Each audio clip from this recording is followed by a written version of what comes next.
श्री स्वामी समर्थ अवधूत चिंतन श्री गुरुदेव दत्त। कशा आहेत सगळे? मजेत आहेत ना? आनंदी राहा, सुखी राहा आणि स्वामी सेवा करत राहा। तर आजचा विषय मी आपल्यासाठी घेऊन आलेली आहे की आज आपलं आता श्राद्ध चालू होणार आहेत। 15 दिवसांसाठी आपल्याला पितरांची सेवा करायची आहे। तर मला एक सांगायचं होतं की आपण सगळेच बोलतोय किंवा सगळेच सांगतायत बघा, देवाची पूजा करणं जेवढं आवश्यक असतं तेवढंच पितरांची सेवा पण करणं आवश्यक असतं। आणि ते का आवश्यक असतं ते मी थोडक्यात तुम्हाला आज सांगणार आहे। कारण कसं असतं, बऱ्याच लोकांचा असा गैरसमज असतो की जिवंत आई वडिलांना खायला द्या पितरांची सेवा करण्यापेक्षा, म्हणून थोडक्यात मी सांगेल तुम्हाला। हे बघा, पित्र आपण पूजत असतो, आई वडील जरी जिवंत आहे त्यांची सेवा करणं, त्यांच्या सगळ्या इच्छा पूर्ण करणं किंवा त्यांना खाऊ घालणं, त्यांना जे खायला असतं ते देणं, त्यांची सेवा करणं याच्यापेक्षा कुठेही जास्त पुण्य नाहीये। 4 धाम करण्यापेक्षा, तीर्थयात्रा करण्यापेक्षा जर आई वडिलांची, जिवंत आई वडिलांची सेवा केली तर ती अतिउत्तम ठरते, हे मी पण मान्य करते। पण त्याच्या व्यतिरिक्त आपण जे पितरांची सेवा बोलली जाते, पित्र म्हणजे काय? आपले जे पूर्वज असतात, पूर्वज जे मरण पावलेले असतात, एका वर्षभर जो श्राद्ध असतो, वर्ष श्राद्ध असतो बघा, वर्ष श्राद्ध असतो तोपर्यंत आपण त्यांचे दर महिन्याला पितरांचं जेवण बोलतो बघा, पान पूजत असतो दर महिन्याला। 1 वर्षानंतर वर्ष श्राद्ध केलं की त्यांचं म्हणजे 1 वर्षापर्यंत आपण श्राद्ध बोलतो, त्याच्यानंतर त्यांना पित्र असं नाव दिलं जातं। 1 वर्षानंतर आपण काय बोलतो मग? 1 वर्ष झाल्यानंतर पित्र, म्हणजे पित्रांमध्ये ते जमा होतात। असे करत आपले पिढ्यानपिढ्या जे गेलेले असतात, आता ते कोणत्या प्रकारे गेलेले असतात ते आपल्याला माहिती नसतं, किती पिढ्यांपर्यंत आपण म्हणजे मृत्यू झालेले असतात ते आपल्याला काही एक माहिती नसतं। पण कसं असं सांगू का, एक समजा आपण थोडक्यात मी उदाहरण देईल तुम्हाला। आपण जर जेवायला आलो, म्हणजे जेवायला आल्यानंतर जर जेवण रेडी नाही झालं, आपल्या वेळेत आपण जसं आपलं कामावरून आलो आणि जेवण रेडी नसलं आणि आपल्याला जर भूक लागलेली असते, आपण किती चिडतो, बरोबर ना? त्याच प्रकारे असतो जो हा कालावधी असतो 15 दिवसाचा, जो पितरांचा कालावधी असतो, भाद्रपद महिन्यातील कृष्ण पक्षाचा हा जो कालावधी 15 दिवसाचा, पौर्णिमा ते अमावस्यापर्यंत, ह्या कालावधीमध्ये पितरांना पृथ्वीवर पाठवलं जातं आपापल्या घरी जेवणासाठी। ठराविक तिथी असतो, त्याचा मृत जो तिथी असतो त्या तिथीप्रमाणे आपल्याला त्यांचं पान पूजायचं असतं। आणि त्यावेळी जर आपण पित्र पूजले नाहीत तर ते पण तेवढेच रागावतात, द्वेष करतात, रागून आपल्याला श्राप देतात, त्यांचं मन प्रसन्न नाही होत, या असे घटना घडत असतात। आणि हे 15 दिवस म्हणजे पितरांचे असतात, हे लक्षात घ्या।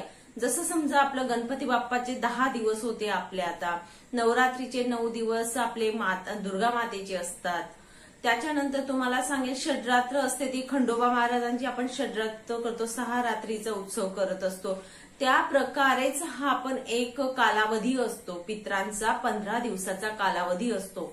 या कालावधीमध्ये आपले जे पूर्वज असतात त्यांना पृथ्वीवर पाठवलं जातं आणि मग आपल्या घरी ते बघत असतात की माझी आठवण तर नाही पडली ना, आपलं पान पूजलं जातंय किंवा आपल्या नावाने घास अग्नीत स्वाहाकार होतोय की नाही ते बघतात।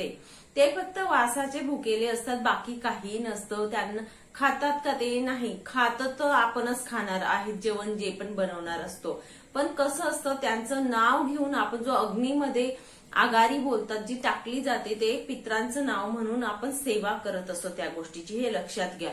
म्हणून हे 15 दिवस जे असतात ते पितरांचे असतात। आणि आपल्याला या कालावधीमध्ये जरी 1 वर्षात नाही जमलं, अमावस्येला आपण पितरांची सेवा करत असतो बघा, नाही जमलं तर हे 15 दिवस असे असतात, हा बोनस म्हणून मिळालेला आपल्याला हे 15 दिवस असतात। या 15 दिवसाच्या कालावधीमध्ये जसं आपण नवरात्र, मी तेच बोलेल, नवरात्रमध्ये आई जगदंबाची आपण सेवा करत असतो, दुर्गा सप्तशतीचा पाठ करतो, षड्रात्रीमध्ये खंडोबा महाराजांचं करत असतो। त्याच प्रकारे ह्या 15 दिवसांमध्ये आपल्याला पितरांची सेवा करायची असते, हे लक्षात घ्या। त्याच्यासाठीच आपल्याला सेवा करायची असते। आता तुम्ही याला श्रद्धा बोला नाहीतर अंधश्रद्धा बोला, हे आपापल्या मनावर असतात, आपापल्या विचारांवर असतात। प्रत्येकाचे विचार हे वेगवेगळे असतात।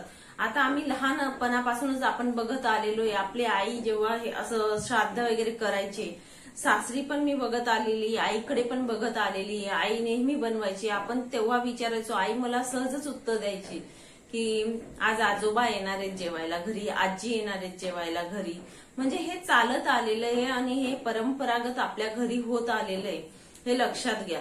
म्हणून आपल्या घरी पितरांची सेवा करणं खूप गरजेचं असतं. जसं आपण देवाचं करतो तसंच त्या प्रकारे आपण पितरांचंही करायला पाहिजे.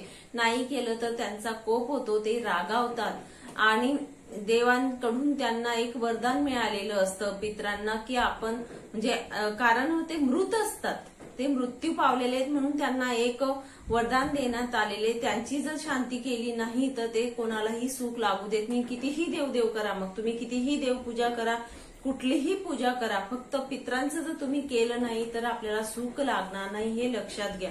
म्हणून आपण पितरांची सेवा ही करायला पाहिजे. आणि आवर्जून सांगेल की हे 15 दिवस आपले पितरांसाठी काढा. पितरांची ज्या ज्या सेवा आहेत त्या करा. थोडी का असेना मनापासून तुम्ही सेवा करा. नक्कीच आपली सेवा जी असते ती फलित जात असते. एवढं इथे सांगण्याचा मी एक छोटासा प्रयत्न करील की म्हणजे नक्कीच आपण पितरांची सेवा करावी आणि नक्कीच त्यांच्यासाठी वेळ काढा. रोजच्या रोज थोडी का असेना कुठली तरी एक सेवा घ्या, कुठलीही एक सेवा घ्या. ज्या सेवा सांगण्यात येतात ना आपल्या चॅनलवरती, मी ज्या सेवा सांगितल्या छोट्या मोठ्या असो, त्याच्यापैकी कुठली एक सेवा घ्या. रोजचा नित्य नियम बनवा की ह्या वर्षी मला ही सेवा करायची म्हणून, आणि बघा तुम्ही स्वतः फरक म्हणजे तुम्हाला जाणवेल. एवढं सांगेल मी इथे. तर आपल्याला हे 15 दिवस काढा. 15 दिवसापर्यंत आपण व्यवस्थित सेवा करा पितरांची, ज्या ज्या सेवा सांगितल्या गेल्या आहेत त्या. चला मग इथेच थांबते. नंतर अजून भेटेल पुढच्या व्हिडिओमध्ये नवीन माहितीसोबत, नवीन विषयासोबत. तोपर्यंत श्री स्वामी समर्थ अवधूत चिंतन श्री गुरुदेव दत्त. व्हिडिओ आवडला असेल, माहिती आवडली असेल तर लाईक करा, शेअर करा आणि सबस्क्राईब करा.